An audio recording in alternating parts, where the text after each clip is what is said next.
Hello, I'm James and welcome back. Today I'm going to do a little update on my steering wheel.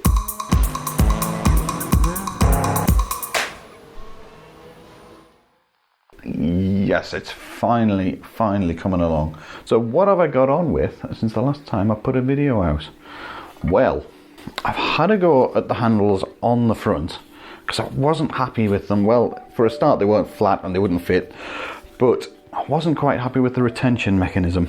So I've had a redesign and put the bolts on the front, but they sort of feel a little bit funny with like the holes there. So I'm gonna think about that again and maybe reprint these, but at least these fit, so that's a bonus.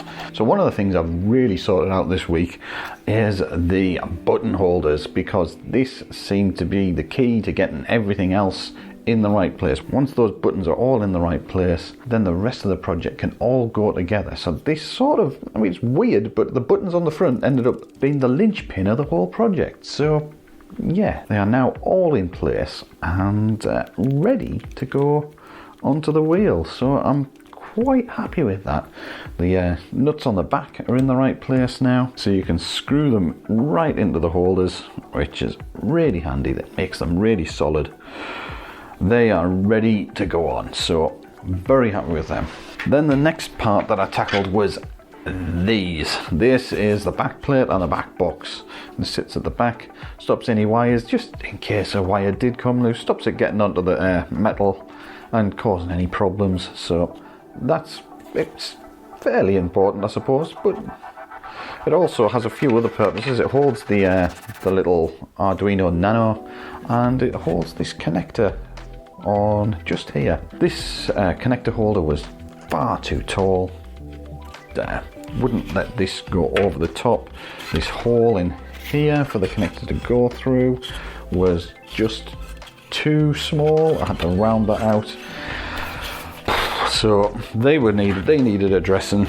And then the other thing that was wrong with these is this Arduino Nano holder.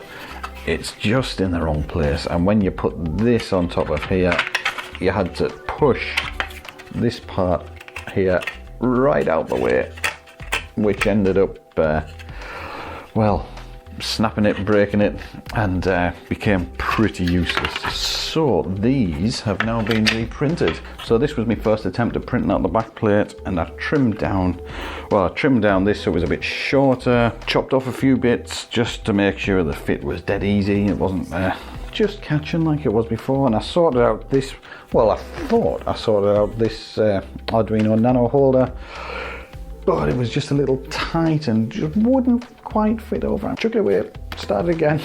So yeah, we have this version, which just sits on nicely, and we've got the connector in there, and that is looking spot on. We can take our newly reprinted cover, and it just slots straight over. I'm so pleased with that. That's just how I wanted it to work, so I'm finally happy with the back box. So I suppose that means I can take the shifters, which we made in a previous video, and we can assemble what looks like a bit of a wheel.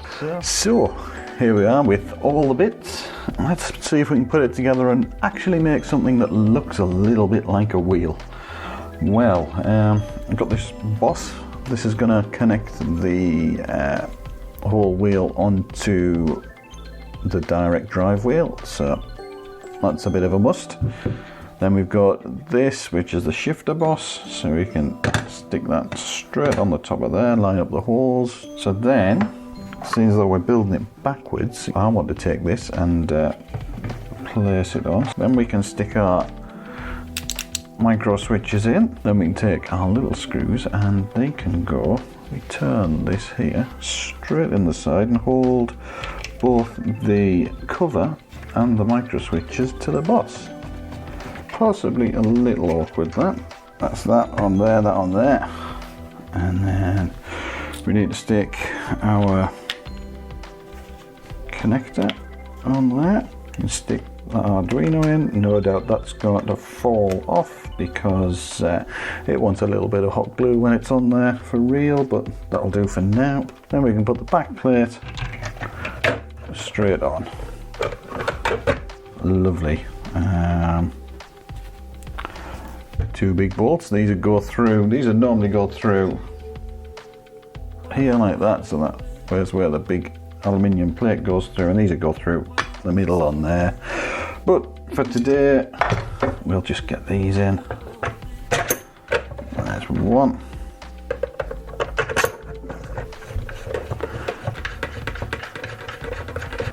And there we have something that's actually starting to look like a steering wheel. Yeah, I'm quite happy with that, you know. It's actually moving forward and looking like a steering wheel.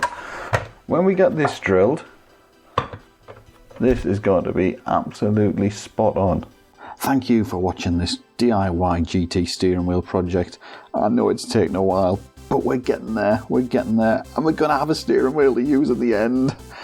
Anyway, if you've liked the video, please leave a like. If you've really liked it, consider subscribing, and bye for now.